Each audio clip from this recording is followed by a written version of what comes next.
আমরা এই মুহূর্তে যাচ্ছি মসজিদে নামাজের জন্য।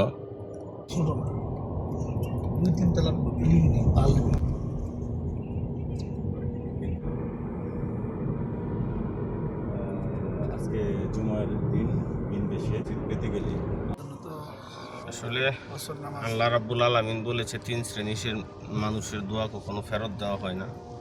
মুসাফির, পিতামাতার দোয়া এবং হচ্ছে এই মজলুমের দোয়া, মুসাফিরের দোয়া। তো আল্লাহর কাছে লাখ কোটি শুকরিয়া আদায় করি যে আল্লাহ রাব্বুল আলামিন সহিহ সালামতে নামাজ পড়ার তৌফিক দান করতেছেন। ভাই শাহিন ভাই, বিদেশে জুমার নামাজ কেমন লাগতেছে? ধন্যবাদ মঞ্জু ভাইকে। আসলে সকাল থেকে মনটা কাঁদতেছিল যে আসলে কোথায় জুমার নামাজ পড়বো এই সেনজেন শহরে।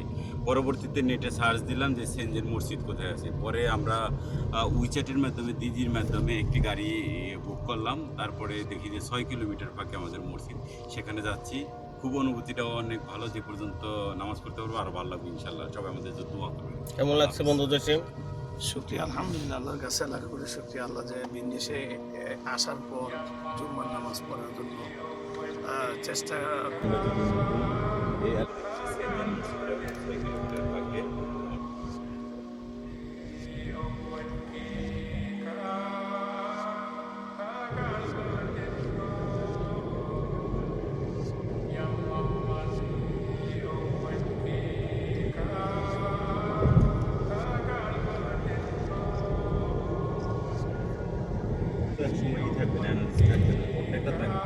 আমরা কাছাকাছি চলে আসছি মসজিদে।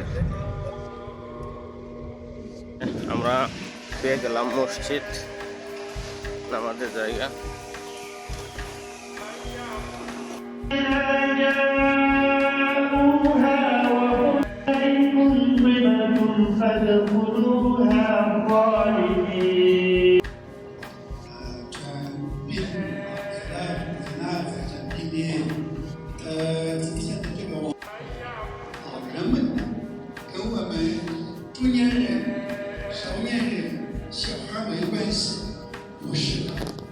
আমরা নামাজ পড়লাম সেই মসজিদের আসলে ডিজাইন, লেআউট ডিজাইনটা আপনাদের কত সুন্দর মনোরম পরিবেশ।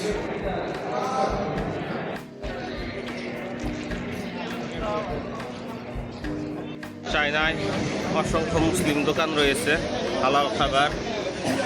আমরা মসজিদ থেকে বের হয়ে খুঁজে বের করতে পেরেছি।58老板，58手这就可以了。